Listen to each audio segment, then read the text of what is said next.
Oh, Huples cat. Gonna go to work tonight. So what I've done is, we're still working on this, but I got two boxes. One for Kitty and one for me. So I haven't adjusted this properly. So when you actually open these, when you come out of the room, when you've used your N95, take this box, put it down, take the mask off the proper way, however way you trained, however you turn it. Like I say, I do it by holding my breath, pulling both straps together, and I do it this way because I don't want any problems. And then drop it in the box. Now when you seal the box like that,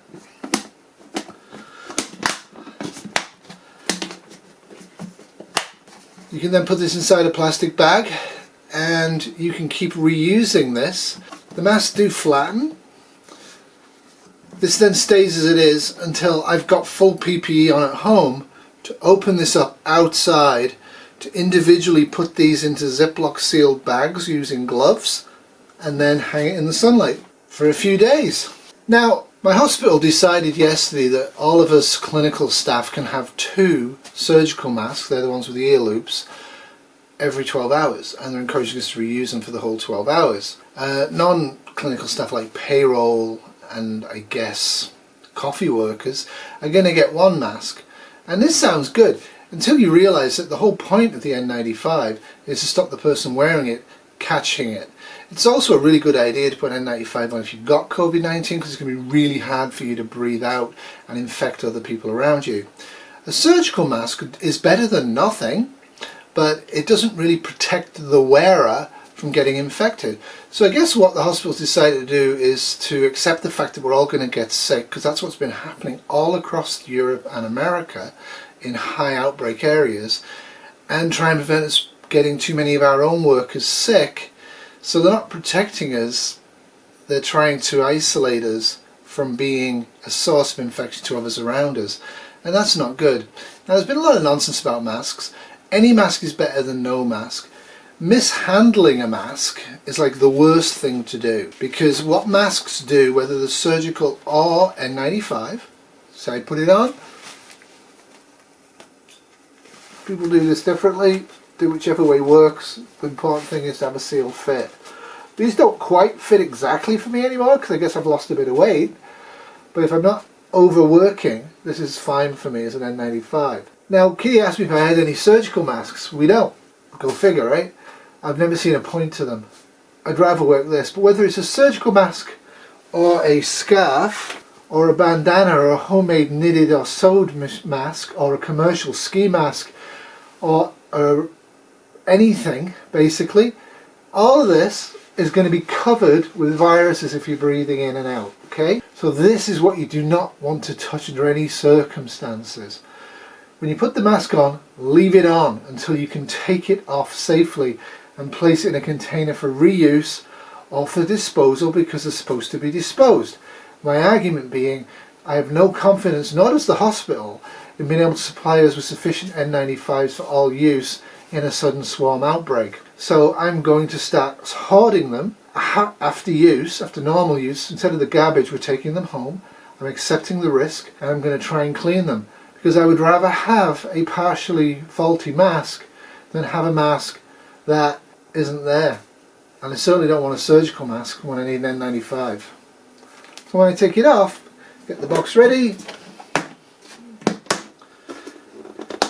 Now, I would imagine progressive hospitals would actually be doing this already. They would actually be setting up central collection points in the ICUs and the emerge and the ORs for this sort of thing. And that would be great. Oh, so there you go. So this one is now broken. What I'm going to do with this is I'm still going to keep it, because you can fairly simply repair these. So this again would go into, I won't use this until the cleaned ones that are in good condition have been done.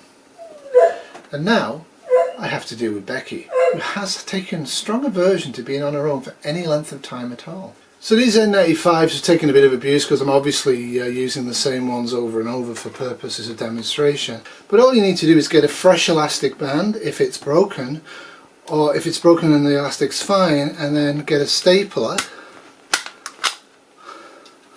and staple it. Now in clinical use I'd staple this a few times, okay? for the simple reason I don't want it to break in use. So with a bit of imagination you can make these yourselves out of cloth. If you can use cloth, use 2 or 3 ply. One of my subs is going to send me a 3-ply one. I look forward to getting that, and I'll demonstrate it and I will use it. Wherever possible, of course, I'm going to use a single use, non-expired N95. But I think it is good to have a backup plan, especially in a pandemic, especially when you know that your hospital's supplies are quite short. And if you can save one, you've given it to somebody else, which is really important. So I just want to talk about a couple of things just to give you some background from my point of view. Remember, I'm not a doctor, I'm not a pharmacist, I'm not a chemist, I'm not an epidemiologist, I'm not a virologist. I am a registered nurse and I'm giving you my opinion. A lot of people have asked me about the anti-malaria drug. I'm not going to try and pronounce it because I never can, but I believe it's chloroquine or something similar to that. And I haven't found a solitary doctor in my teaching hospital that thinks there's any basis of fact to that whatsoever. This goes back and back now. Regular people will know that I've been talking about that during SARS in 2003. Not me, because I didn't get tested, I just stayed home sick. But quite a few of my co-workers were basically experimented on by the doctor staff, given massive doses of steroids, multiple different types of drugs, trying to save them. And expect the same thing in any hyperacute crisis like this. And of course it's no surprise they're going to try and use it on this particular brand of coronavirus. But the thing of it is, they've tried to use this on multiple coronaviruses. They've tried to use it on MERS, they've tried to use it, I believe, on SARS. They did use it on SARS in 2003. They also, I believe, have even tried to use it on Ebola. The problem is that when you infect, and you shouldn't be doing this, but they do, because animal studies are a waste of time, but when you infect primates with those diseases and you give them very high doses of the anti-malaria drug, they tend not to die as much as if you hadn't given it to them. So therein lies the great hope. But the problem is, every single time they've tried to transfer this to humans, it fails miserably. And these drugs, the anti-malaria types, are very, very toxic. So recently in Arizona, somebody took a form of this medication that wasn't a medication. I believe it was a pool cleaner or an aquarium cleaner. And him and his wife took it, and she fortunately vomited. He didn't. He's dead. And she was critically ill for a time from it. And there's been reports that I haven't found, but hearsay reports of this has happened across the world. I know some countries the doctors are hoarding the anti-malaria medications, and in some countries, I believe Algeria and Indonesia, are hoarding it. It probably won't do any good at all for this, so that's why I don't have it. I could have gone out of my way and ordered some from I believe Mexico or the States. I just didn't. I'm not into doing stuff that I think could be really harmful, that has very low probability of any help for me. If I'm lying in the ICU ventilator and the doctors want to try it, okay. If I'm about to die, okay. But remember, in a pandemic, it won't be that you have, this interesting case like on House. What you'll have is 200, 300 people ventilated, and more coming. So you've got to be really careful of this sort of thing. The World Health Organization is looking into it, and that's grand. They're also looking into a few other things. They're looking into antiviral medications, and I've said before, for HIV, keep taking the HIV medications if you're on them. If you have access to them and don't have HIV, I'd strongly advise you not to take antivirals. Antivirals can work for some viruses. It's really problematic whether they'd actually work for this. What they would do is they would make you very, very sick if you're not used to taking them. And if you try to take them in the doses that we think you might need them, you're really going to be in deep trouble, because pretty much all of these drugs don't really do much unless you take large quantities of them, and that's a huge risk. So the other thing is sex. There's 2 sexes, male and female. There's multiple genders. So the male sex tends to get this disease more than the female sex, and for a long time they thought, well, it's because men smoke more. Makes sense, right? So this is how scientific thought goes. But as it's progressed into Europe, the sex difference, that males get it proportionately more than women, is actually outweighed by other factors that are obvious, like smoking. So we don't know why this is affecting men worse than women, but again, you'll hear it's to do with smoking. Now, smoking is always bad for you, and everybody's always going to take every opportunity to ban smoking. So there you go. Nobody's really looked at the effect of vaping on this. Nobody's really looked at the effect of cannabis oil on this. Everybody's desperate for a cure. There isn't one until we get the vaccine. Like I say, I'm taking NAC, and you can look back at the videos on that, and I'm taking that specifically because it has some clinical effect on preventing flu. Whether it will prevent this one, no idea. It has very low side effects for me and Kitty, and it was cheap, and we got it. Whether you still can, I don't know. It'd be interesting to see. But you'd have to really look at the drug and make sure that whatever you're taking isn't going to harm you. And I had somebody online on one of my comments make a comment about it's not a drug, it's a natural substance about something else. NAC actually. But the thing of it is, all medications that are prescribed by a doctor are necessarily by definition a drug. Some medications prescribed by doctors, like NAC, which is prescribed for Tylenol, overdose specifically IV, but also for a few other things. It is also medication. A lot of what you take can be vasoactive or vaso-affecting on the body in terms of the blood culture. It's certainly going to affect the liver and kidneys as you excrete it. Now that can be beneficial for everybody or beneficial for nobody and harmful for all. Generally speaking, anything you take, anything including prescribed medications, will not be 100% good or 100% bad for everybody. There's always going to be individual variation. So be really careful with that. Be very careful about listening to stuff online and just buying stuff and taking the pill to protect you. Like you say, in Arizona a couple did that, and they probably looked at it quite hard before they did. And he's dead, and she was critically ill for a while. And they'll probably have to pay the bills because, was it COVID-19 related? Interesting question. The other one, of course, is Prince Charles. It's obvious that the rich and the powerful and politicians are jumping the lineups and the queues to get COVID-19 testing. This is absolutely disgraceful. I understand why they're using their power to do it. They're probably not even trying to do it themselves. It's probably being done for them by fawning medical teams. Really bad idea. Like both Charles and his missus, I don't want to talk about her because he was having an affair with her while he was married to Lady Di, and I met Lady Di very briefly and I really liked her, so I'm really not liking him or his missus. But they are jumping the line. The rich and the powerful are. Like people with no symptoms in the United States government are being tested, where nurses and respiratory therapists and doctors and porters in the healthcare system with symptoms are not being tested. The rich and the powerful, and it's always been the way, I'm not naive. I can guarantee Justin Trudeau was tested, but he's claiming he hasn't, and he's just putting himself into quarantine unless he develops symptoms. I don't know, maybe he's being honest, I don't know. What I do know is the rich and powerful have fled, a lot of them. They're in their bug out locations, aka their mountain retreats, or they've gone to New Zealand or wherever, and they're trying to wait this one out. And I think that's an interesting thing because I think it's a hugely bad idea. Most SHTFs get away from people, get away from urban centres. Terrible idea to stay there. But for a pandemic, maybe not. The thought process on that one is that cities have the major hospitals, overwhelmed or not, they have hospitals and they have staff. They also have transportation, they also have municipal water supplies that will probably be intact because they're not relying on one guy going once a week to dump chlorine in from his back of his truck. There's a system in place, there's people locked in right now in Ontario to keep the water chlorinated, to keep nuclear power stations running. All of these things have been thought about and done, and they're able to be done in a city. Also, warehousing of food is, generally speaking, around the peripheries of cities. So in the case of a pandemic, you're also likely to be able to walk around the city to some degree, if you're allowed, without actually getting into trouble because there's a lot of people in the city. Now, if you bug out, say we're building a house in the Shire, which is over there somewhere, the people know you're an outsider. Okay, and specifically for a pandemic, everybody uses the same one or two gas stations, everybody uses the one or two same stores, everybody definitely uses the one liquor store, and everybody is known to each other. So the chance of transmission actually in rural, once it gets into rural areas, is much higher than it ever is in the cities, and that was definitely true in Spanish flu, and that's definitely true in almost all epidemics or endemics or pandemics.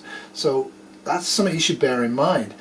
You may not be that welcome either. If they start to run out of food in the local store or whatever, they are preferentially going to feed their own people that their great-grandparents went to school with, over you, the rich tourist or the rich bug-out person from the mega city that nobody likes in the rural areas. So I'd think twice before you do that. The time to run to the bug out location was actually probably mid-February to the end of February at the very latest. I would say mid-February. If you're going there now, or you went there in the last week, you're probably already infected. They're not going to be very happy if they've had no cases and suddenly they get cases after you've arrived. Now, it's probably got nothing to do with you, but there you go.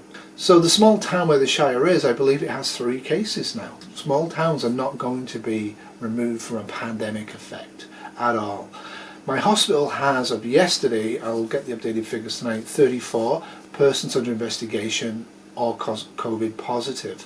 We still have a lot of empty floor beds, having done all the big moves and renovations. Emerge still is extremely quiet. People just aren't coming to the hospital with their bad backs right now. I don't blame them. So all of those things are going on in my head, and I thought I'd share them with you. And I'll probably put this up on Friday or maybe Saturday. So I finished work Saturday morning, so does Kitty. We're running into a period of fairly high volume work. I really do love all the new subscribers, and keep comments coming. I'll do my best to answer as many of them as I can. I have a commitment to answer all of them, but I will. It might be difficult with so many subs, but I will do my best. If you have any questions, let me know. If you want to email me, huplescat@youtube@outlook.com. I'll get back to you at some point, and let me know what's going on. There's been a lot of heartening things in the comments section where local communities are getting together, are setting up networks that are working, are switching toilet roll for extra food. All that sort of stuff's going on. It's really important that in our modern age we do not sit back and hope the government will be able to help us if we get a massive spike of cases in the local area. The chances are the help will come misdirected and come late. It's much easier if you've got so much porridge you can't possibly use it for the next 6 months, but not enough toilet roll or not enough hand soap, and your neighbour's got a few extra bars. Setting up a swap shop table in a low crime area, of course, works really well. There's a whole bunch of stuff online to do this, direct. Think about what you're doing, think about how you're doing it. Be a rugged individual that's totally, absolutely bound to your neighbourhood socially and emotionally and morally, but from a distance. Toronto also closed all the dog parks today. Probably a good idea. Not good for the dogs. I noticed in England, they're actually, I might put it up, they're actually using drones to shame people who are walking on their own in Derbyshire, I believe. I like it. It's crazy. So you have no business driving here and walking on your own and taking photographs in the fells because they're empty. They want people to stay in their house. And I'm not quite sure why. Well, I could suppose why. They don't want accidental contact, and that's grand. But that's not what's going to do people in a pandemic. What's going to do them in is contact in stores.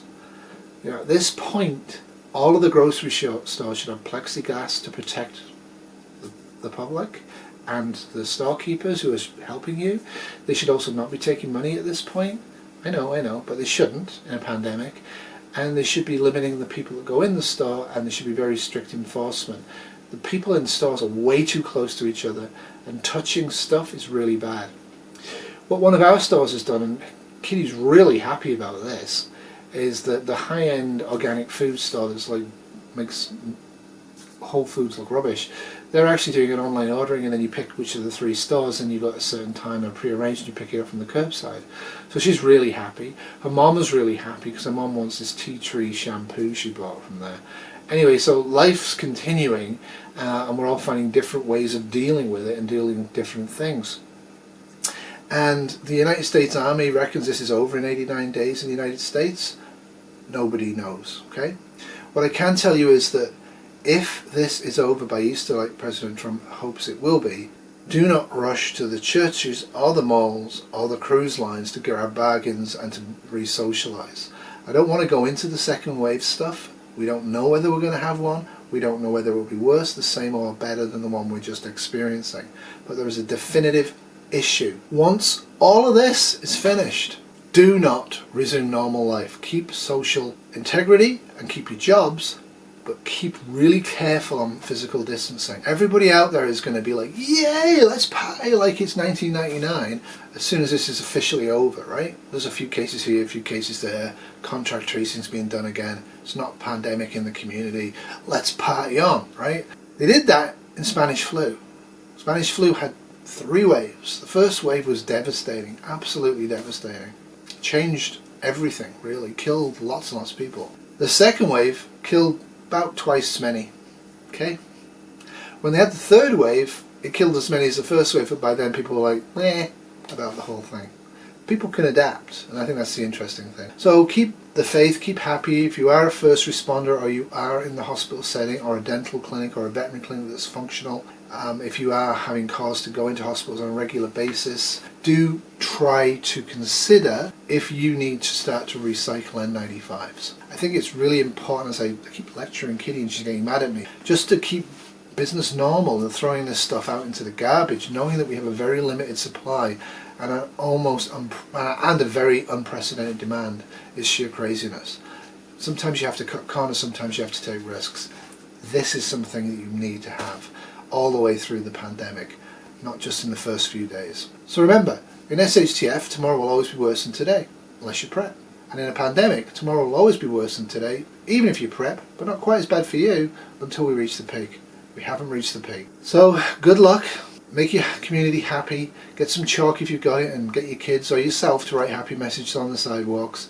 Keep cheerful. Bear in mind, the longer this goes on, the less food's going to be available, the less pleasant this is going to be, and the more stressed people are going to be, and the more chance of random violence breaking out is likely to occur. Don't forget home security. I'm not focusing on it, plenty of channels do, but don't take unnecessary risks. Keep people at a physical distance in the public sphere and in the private. Toodles. This was a Good Cat 2020 production. Hey Marmalade.